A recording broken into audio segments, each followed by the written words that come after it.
premtim pej anës Allahut Azza wa Jall, ai që çon salavat mbi pejgamberin e Allahut një herë, Allahu dhe melekët ja kthejnë me 10 herë.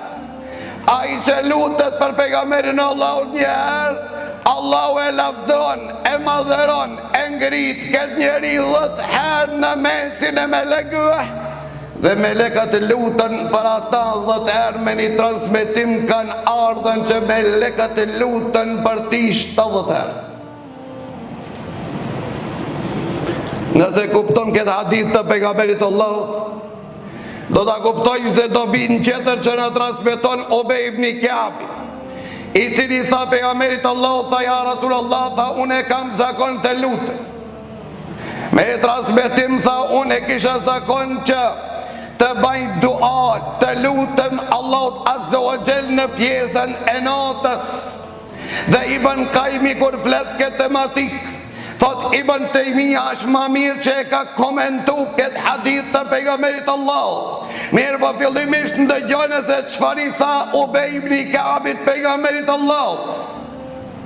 Tha pejgamberit Allahut, tha unë lutem, tha edhe na ke mësuar se çelësi pranimit të lutjes është me falendru Allahun dhe me qu salavat mbi pejgamberin mbi ty o i dërguari Allahut. Sa kohë të qoj salavat mbi ty? Tha pejgamberi Allahut sa dush. Tha atëre do qoj salavat 1/4.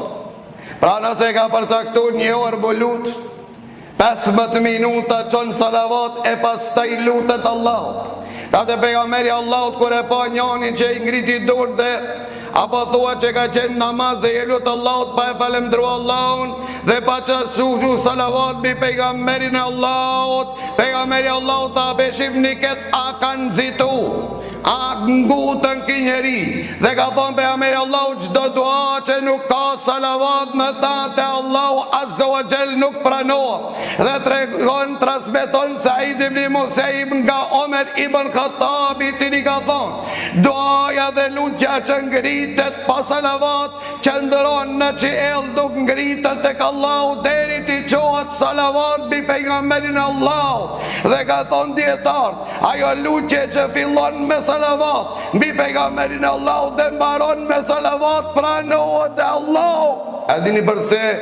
Për shkak se ka në hadith pejgamberit Allahut se Allahu është i turpshëm, turpërohet Allahu skajët e lutjes ti pranon e mesin e lutjes mos të ndëgjon. Ta pranoj salavatin e kërkesën e tonë mos ta pranoj. Për ata Ubej ibn Ka'bi tha ja Rasulullah do të lutem unë 1/4 e kohës salavat pastaj dua. Tha ke bo mirë ama nëse e shton dhe më mirë. Tha atëre gjysën e kohës pendoj për gjysë. Gjisa po qoj salavat e gjisa po baj doa, tha ke bo mirë ama nëse e shton dozën e salavatit është edhe më mirë. Tha atëre 2/3 do të baj salavat e 1/3 do të baj doa. Tha ke bo mirë ama nëse shton dozën dhe më mirë. Atëre Ubej ibn Ka'bi tha atëre s'po lut na hiç, po në qëtë kohë që e kam parapat e lutem vetëm po qoj salavat mbi ty. Merë në të shmishdën që kemi nevojnë në të gjithë. Tha pejgamberi Allahu nëse e ban këtë, Allahu Azza wa Jall ka me t'i largu gajlet, problemet, depresionet dhe streset dhe ka me t'i falë gjunohet. Ka thonë djetartë, si Imam Kurtubi dhe tjertë, ai që i këndertët, depresionet dhe gajlet e dunjas, njeri është ma i lumtur si për faqen e tokës, po ati që i shlien mëkatet është gjithashtu ma i lumtur në ahiret. Për atë ka me një transmetim, atëra Allahu ka me t'i hek dertet, problemet, brengat e dunjas dhe ahiret. A keni brenga vledhet të ndërshë? A keni brenga motrat të ndërshme?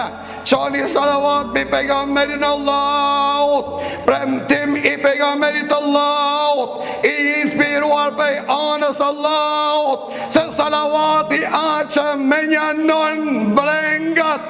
Për këtë arsye, kanë thonë ata që kanë eksperiencë, që qelësi ma salavatin mbi pejgamberin Allah, s'ka mundësia i shejtan të qëndron gjoksin e ati që është i mësi shumë, apo aj që është i zilum. Nëse qonë salavat mbi pejgamberin Allah, kjo është dobija e madhe që Allah azza wa jalla na jep.